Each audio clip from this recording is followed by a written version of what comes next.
Remember to subscribe to our YouTube channel at NDN TV Nigeria.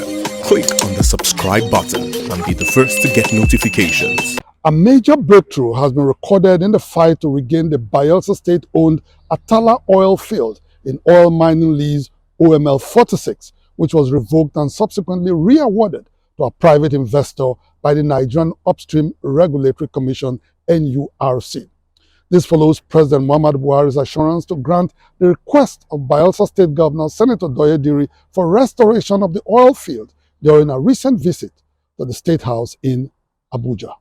Accompanied by his predecessor in office, Senator Henry Seriake Dixon, Bayelsa State Governor Senator Douye Diri met recently with President Muhammadu Buhari at the State House, Abuja. During the meeting, the Bayelsa State Governor urged the President to restore Atala Marginal Oil Field in OML 46 to Bayelsa State. In April 2020, the defunct Department of Petroleum Resources revoked the operating license of Bayelsa State Oil Company, which had 51% equity in the oil field due to alleged lack of technical competence to manage it.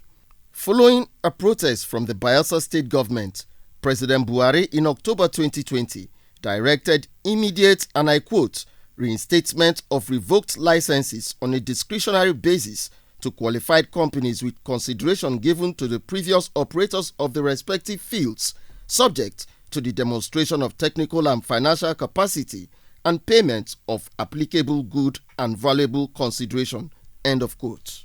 In contravention of the presidential directive, the DPR reportedly acting on behalf of the Minister of State for Petroleum Resources, Timipri Silva, awarded the Atala oil field to a new operator, Halkin Exploration and Production Limited.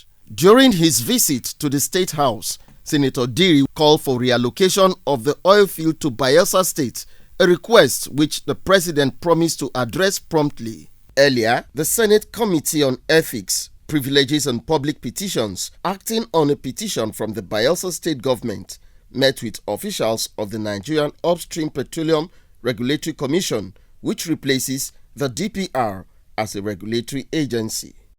During the meeting, Chairman of the committee, Senator Ayo Akinyelure, insisted that the presidential directive was not followed in re-awarding the Atala Marginal Oil Field, while demanding a written directive from the President to justify the transfer of ownership of the oil field.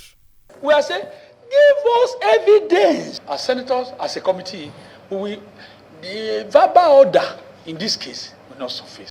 A member of the committee, Senator Degi Eremienyo, representing Bayelsa East, was doubtful if Timipri Silva was privy to what he considers a wrongful dispossession. I do not think that the Honorable Minister will sit down in his office and take a decision that will be extremely disadvantageous and inimical to the people of Bayelsa State. Before their operational license was revoked and subsequently re-awarded to a private investor, the Bayelsa State Oil Company and its partners had successfully managed the Atala Marginal Oil Field and was already paying royalties to the federal government. Moreover, at the time of its revocation, the joint venture partners reportedly had an outstanding 20,700 barrels of crude on site, which is why they are using all available legal means to ensure the restoration of what rightfully belongs to them. Inside the Niger Delta,